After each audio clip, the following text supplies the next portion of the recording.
I'm Rachel, 37F, and I have two younger siblings, Nathan, 35M, and Sophie, 31F. If we're being honest, Nathan is a train wreck wrapped in entitlement. He's always been the golden boy, spoiled rotten by our parents, coddled through every mistake, and handed endless excuses for everything he's ever done wrong. I wish I was being dramatic, but this man is a case study in what happens when bad parenting meets unchecked arrogance. It started young. When he was 12, Nathan showed potential in rugby. He was athletic, quick on his feet, and my parents latched onto this like it was divine prophecy. Suddenly, he wasn't just their son, he was their ticket to fame. From then on, he could do no wrong. If he failed a class, the teacher didn't understand boys. If he pushed another kid at school, it was testosterone. And if he made Sophie cry? Well, that was just siblings being siblings. Sophie and I were not treated the same. She was always more sensitive, bookish, and introverted, while I was somewhere in the middle, more assertive, but not the favorite. Sophie's life growing up was hellish because Nathan made it his mission to torment her, and our parents refused to see it. He called her names, sabotaged her school projects, and would humiliate her any chance he got. The pranks were relentless. One time, he replaced her face cream with toothpaste. Another time, he locked her out of the house in her pajamas while our neighbors watched. But the moment that sticks with everyone in our extended family, the moment that made me start resenting my parents, was at our cousin's wedding. Sophie was 15 and wearing a pale blue dress she'd spent weeks picking out. It was the first time she'd really looked confident. While everyone was watching the bride and groom share their first dance, Nathan snuck behind her and yanked her dress up in front of everyone. She screamed. I was across the room and got to her fast, but not fast enough. Her face was fire red. She ran to the bathroom in tears. Our parents? Laughed. They laughed. They said it was just Nathan being cheeky. They even told her to calm down. That was the moment Sophie stopped trusting them. I did my best to stand up for her when I lived at home. But once I left for uni, it got worse. I would call home and hear how quiet Sophie had gotten, how she stayed locked in her room, how she avoided family dinners. I'd beg my parents to rein Nathan in, and they'd act like I was the crazy one. By the time Sophie turned 18, she was accepted into St. Andrews University, her dream school. She'd talked about it since she was 11. We were all expecting the big family celebration. Instead, she blindsided everyone by declining her place and enrolling at Imperial College London. When I asked her why, she told me, if I went to St. Andrews, I'd be expected to come home every other weekend. If I go to London, it's far enough that I can disappear. She said it so matter-of-factly, it broke my heart. This wasn't a rebellious teen. This was a girl planning her escape. After that, she kept to her word. She came home for Christmas and only Christmas, and sometimes not even that. She didn't come home for birthdays, anniversaries, or holidays. My parents called her ungrateful. I called her survivor. When she graduated, our parents assumed she'd come home and settle down nearby. Instead, she got a job in southern England and never looked back. My mom called me crying about how Sophie abandoned the family. I wanted to scream at her that she abandoned Sophie first. About 6 years ago, Sophie met Elliot, 30M. I still remember the phone call. She was giggling like a teenager, telling me how he made her feel like the most important person in the world. Over the next few years, I met Elliot during my visits down south. He's the kind of man you trust instantly, soft-spoken, respectful, protective. There's something about him that feels safe. Sophie flourished with him. She became warmer, more open. She still didn't come home often, but she finally looked happy. And then came the first Christmas she brought Elliot to meet the family. It was a disaster. Nathan immediately hated him. You could feel the shift in the room. The attention wasn't on Nathan anymore, it was on Elliot. The questions, the admiration, the warmth, it was all directed toward the man Sophie loved. Nathan sulked like a child and muttered comments under his breath about Elliot being too polished and probably soft.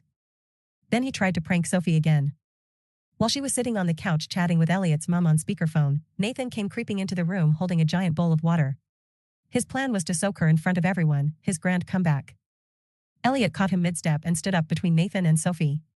He didn't yell. He didn't puff his chest. He just looked at Nathan and said, "Put the bowl down. Now."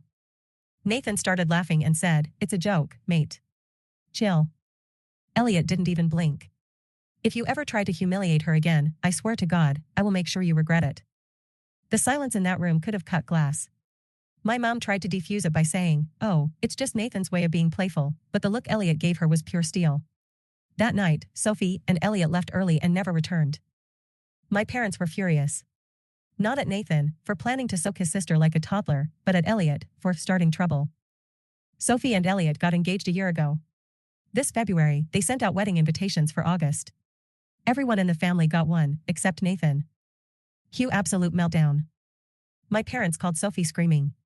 They demanded she invite him. When she calmly said no, they threatened not to attend. Sophie, without missing a beat, said, "Okay. Then Granddad will walk me down the aisle." They were stunned. They then turned to me. I visited them last weekend with my kids. The moment I stepped in the door, my mom started venting about the wedding. I sat there in silence until I couldn't anymore. I said, "You don't get to play the victims now. You allowed Nathan to make Sophie's childhood miserable. You let him bully her until she fled the country. You mocked her when she cried and defended him when he assaulted her dignity." My mom looked stunned. Nathan is 35. He's unemployed, lives in your house, and can't keep a relationship because you taught him that consequences don't exist. Meanwhile, Sophie had to run away to survive. And now you're surprised she wants nothing to do with him? My mom told me I was being cruel and asked me to leave.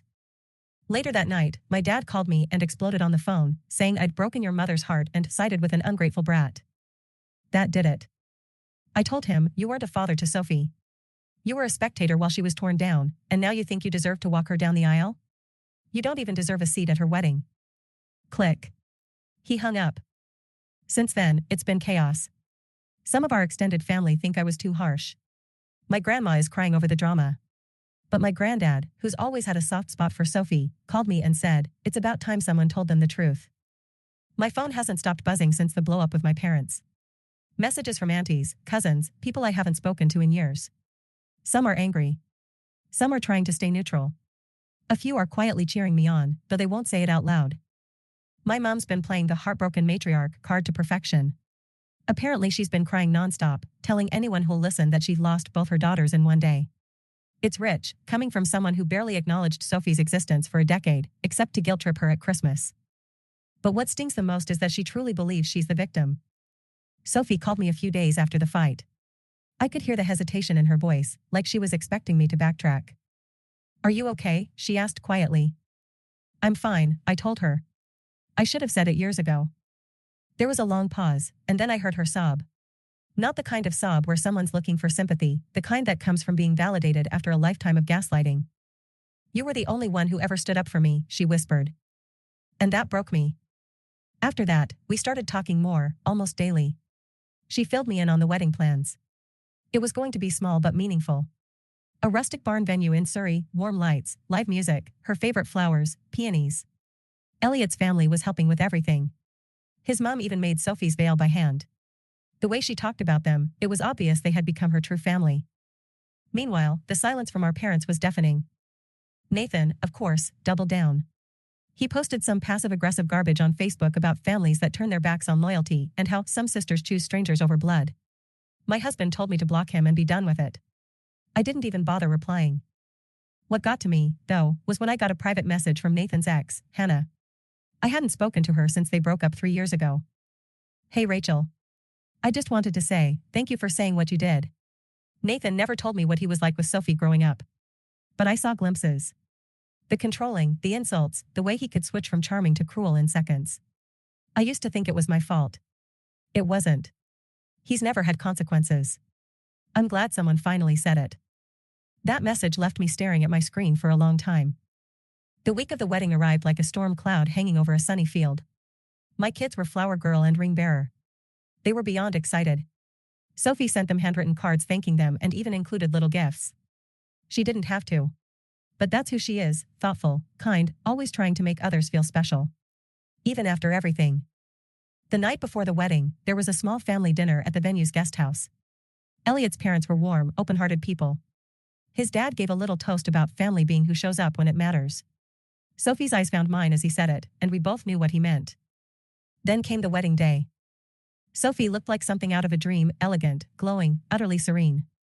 I helped her get ready, and at one point she turned to me and said, "For years I thought I'd have to walk down the aisle alone." My voice cracked when I replied, "You never were alone, sophomore. You just didn't have the right people around you." Granddad knocked on the door just as the music started. He looked dapper and proud, holding his arm out like he'd been rehearsing this moment for years. Sophie took it, smiling through tears. And then something none of us expected happened. As the ceremony began, just as the officiant was welcoming everyone, the back doors of the barn creaked open. It was our parents. They walked in slowly, like they'd been planning a dramatic entrance. My mom was in a navy dress that matched the color scheme. My dad looked uncomfortable in a suit he hadn't worn since my wedding. Whispers rippled through the guests. Sophie froze. I turned in my seat, heart hammering. My instinct was to stand up, shield her. But Elliot stepped in front of her instead, not touching her, just standing close enough that she felt protected. My dad looked around awkwardly. My mom tried to catch Sophie's eye and gave a small smile, like this was some kind of reunion scene in a movie. Sophie didn't return the smile. After a few agonizing seconds, she turned to the officiant and said, "Please continue." It was the coldest, classiest rejection I've ever seen. They stayed through the ceremony, but not the reception. Not a word to Sophie. Not even a congratulations.